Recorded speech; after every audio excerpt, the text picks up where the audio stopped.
साथियों नमस्कार। स्वागत है आपका शिक्षा मनोविज्ञान की कक्षा में। साथियों, आज की कक्षा में हम पढ़ रहे हैं शिक्षा मनोविज्ञान की अध्ययन विधियां, और अध्ययन विधियों के अंतर्गत आज हम पढ़ेंगे विकासात्मक विधि। साथियों, इससे पहले की कक्षाओं में हमने अंतर्दर्शन विधि पढ़ी, बहिर्दर्शन विधि पढ़ी, प्रयोगात्मक विधि पढ़ी, और आज हम विकासात्मक विधि पर विचार करेंगे, उस पर गहनता से विमर्श करेंगे। साथियों, अगर आप चैनल पर नए हैं तो चैनल को सब्सक्राइब करें, वीडियो को लाइक और शेयर करें। आपको शिक्षा मनोविज्ञान की संपूर्ण क्लासेस इस चैनल पर फ्री ऑफ कॉस्ट उपलब्ध रहेंगी। तो साथियों, चलिए शुरू करते हैं आज की ये कक्षा। सबसे पहले हम बात कर लेते हैं विकासात्मक विधि के बारे में। देखिए, इस विधि को हम जेनेटिक विधि भी कहते हैं। कौन सी विधि कहते हैं? जेनेटिक विधि भी कहते हैं।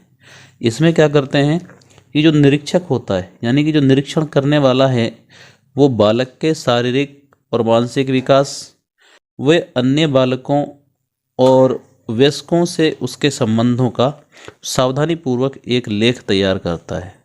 यानी कि जो निरीक्षक है, जो निरीक्षण कर रहा है उस बालक का, वो उस बालक के शारीरिक विकास, मानसिक विकास और अन्य बालकों व बड़ों से उसके संबंध कैसे हैं, उन सभी का सावधानीपूर्वक एक लेख तैयार करता है। फिर उसी लेख के आधार पर बालक की विभिन्न अवस्थाओं, जैसे शिशुअवस्था, बाल्य अवस्था, किशोर अवस्था, युवा अवस्था, इन सब की आवश्यकताओं वे विशेषताओं का विश्लेषण करता है। यानी कि जो निरीक्षक है वो पहले तो क्या करता है कि बालक के शारीरिक और मानसिक विकास तथा अन्य बालकों वे वयस्कों के साथ उसके संबंधों का सावधानीपूर्वक एक लेख तैयार करता है, और फिर उसी लेख के आधार पर बालक की विभिन्न अवस्थाओं, जैसे शिशुअवस्था, बाल्यावस्था, किशोर अवस्था, युवा अवस्था, इन सब की आवश्यकताओं व विशेषताओं का विश्लेषण करता है, और उनके आधार पर पता लगाकर फिर बालक का जो शिक्षा देनी है, उसको अध्यापन कराना है, वो उन विशेषताओं और आवश्यकताओं के आधार पर उसको प्रदान करता है। ठीक है। गैरेट महोदय ने कहा है कि इस प्रकार के अनुसंधान का अनेक वर्षों तक किया जाना अनिवार्य है, इसलिए यह बहुत महंगा है। ऐसा विकासात्मक विधि के बारे में गैरेट महोदय ने कहा है। तो इसको ध्यान से समझ लीजिए। इसमें क्या करते हैं, जेनेटिक विधि भी इसको कहते हैं। और इसमें जो निरीक्षक होता है वो बालक के शारीरिक, मानसिक विकास, अन्य बालकों व वयस्कों से उसके संबंधों का सावधानीपूर्वक एक लेख तैयार करता है, और फिर उस लेख के आधार पर बालक की विभिन्न अवस्थाओं, जैसे शिशुअवस्था, बाल्यावस्था, किशोरावस्था, युवा अवस्था की आवश्यकताओं व विशेषताओं का विश्लेषण करता है, और उसके आधार पर उसको शिक्षा प्रदान की जाती है। अब इस विधि के गुण जान लेते हैं। इस विधि की गुण या विशेषताएं क्या हैं? तो देखो, विभिन्न अवस्थाओं का विश्लेषण किया जाता है। इस विधि में क्या होता है, विभिन्न अवस्थाओं का विश्लेषण किया जाता है, जिससे बालक का पूर्ण विकास संभव है। यानी कि हम उस बालक के बारे में पूर्णतः जानकारी लेकर उनका विश्लेषण करके और फिर उसको शिक्षा देते हैं या उस बालक को अधिगम प्रदान करते हैं, तो फिर उस बालक का पूर्ण विकास होता है। और इस विधि में क्या होता है कि विभिन्न अवस्थाओं के आधार पर बालक की कमियों को दूर किया जा सकता है। यानी कि बालक के अंदर जो कमियां हैं उनको क्या कर सकते हैं, अपन दूर कर सकते हैं। और बालक के विकास का ज्ञान होने पर ही उसी आधार पर बालक को शिक्षा प्रदान की जाती है। यानी बालक के विकास का ज्ञान जब हमको हो जाएगा तो फिर उसी के आधार पर क्या करेंगे, हम बालक को शिक्षा प्रदान करेंगे। तो इस प्रकार से इस विधि के ये मुख्य गुण हैं, क्योंकि इस विधि में बालक का संपूर्ण जो अवस्थाएं हैं उनकी विश्लेषण किया जाता है, और उसकी आवश्यकताओं को जाना जाता है, और उनको जानकर बालक की कमियों को दूर किया जा सकता है, और उसी आधार पर उसको शिक्षा प्रदान की जाती है। तो ये विकासात्मक विधि के गुण हुए। अब हम विकासात्मक विधि के दोषों की चर्चा करते हैं। तो साथियों, विकासात्मक विधि के जो दोष हैं वो कुछ इस प्रकार हैं। जैसे एक तो ये विधि बहुत महंगी है। कैसी है? बहुत महंगी है। गैरेट महोदय ने कहा कि ये विधि जो है लंबे समय तक चलती है, जिसके कारण ये क्या होती है, महंगी हो जाती है। तो इस विधि का ये मुख्य दोष है कि ये विधि अधिक महंगी है। दूसरा, इसमें समय अधिक लगता है।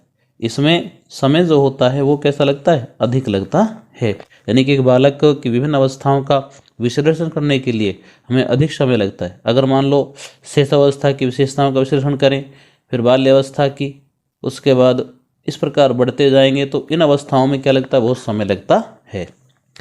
एक अध्ययन काफ़ी लंबे समय या लंबे अंतराल तक चलता है, जिससे उसमें त्रुटि होने की संभावना बढ़ जाती है। यानी कि जो हम अध्ययन करते हैं बालक का, उसकी विभिन्न विशेषताओं, विभिन्न अवस्थाओं का विश्लेषण करते हैं, उसमें समय बहुत लगता है। समय लगता है तो उसमें त्रुटि होने की क्या हो जाती है, संभावना बढ़ जाती है।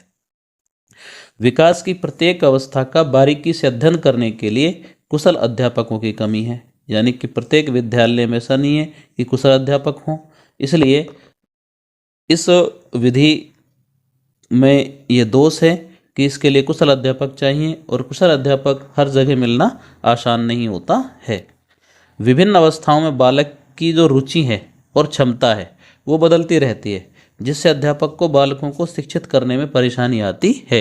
यानी कि जब बालक माना कि शैशव अवस्था में था तब उसकी रुचि कुछ और थी, जब वो बाल्यावस्था में पहुंचा तो उसकी रुचि कुछ और हो गई, या फिर उसके बाद वो युवावस्था में पहुंचा तो फिर किशोर वो उसकी जो रुचि वो और बदल गई। तो इस प्रकार से जो शिक्षक है उसको बालक को शिक्षित करने में क्या आती है, फिर परेशानी आती है।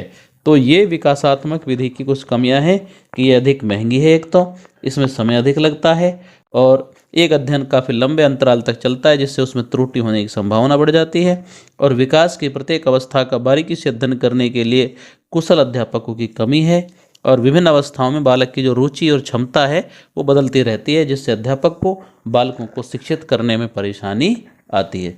तो साथियों, ये हुई विकासात्मक विधि के कमियां या विकासात्मक विधि के दोष। तो साथियों, विकासात्मक विधि में यहीं तक।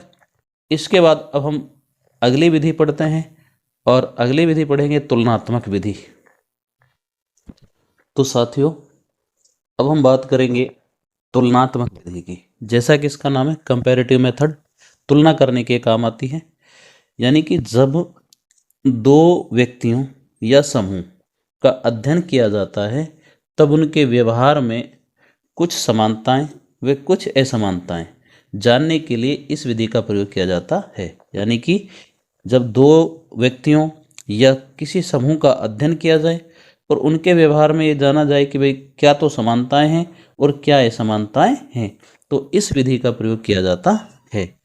इस विधि में दो प्रणालियों के, यानी कि अलग अलग दो प्रणालियों के बौद्धिक विकास, संवेगों, मूल प्रवृत्तियों आदि का क्या करते हैं, तुलनात्मक अध्ययन करते हैं। कहने का मतलब ये तुलनात्मक विधि है, तो इसमें किन्हीं दो व्यक्तियों का या समूह का आपस में क्या करते हैं, जो उनके बौद्धिक विकास है, संवेग हैं और मूल प्रवृत्तियां उनकी हैं, उन सब का क्या करते हैं, अपन तुलनात्मक अध्ययन करते हैं। तो ये तुलनात्मक विधि होती है। यानी कि जब दो व्यक्तियों या समूह का अध्ययन किया जाता है और तब उनके व्यवहार में कुछ समानताएं और कुछ असमानताएं जानने के लिए इस विधि का प्रयोग किया जाता है। और इस विधि में दो प्रणालियों के बौद्धिक विकास, संवेगों, मूल प्रवृत्तियों आदि का तुलनात्मक अध्ययन किया जाता है। यानी कि दो प्रणाली लेते हैं, जैसे दो व्यक्ति लिए, उन दो व्यक्तियों में यानी माना कि अपन ने दो बालक ले लिए, उन दोनों बालकों के बौद्धिक विकास कैसा है, उन दोनों में संवेग क्या कौन कौन से हैं, और मूल प्रवृत्तियां जो हैं वो कैसी हैं, उनका तुलनात्मक अध्ययन इस विधि के द्वारा किया जाता है। तो साथियों, ये तुलनात्मक विधि कहलाती है। अब हम तुलनात्मक विधि के गुणों की चर्चा करते हैं।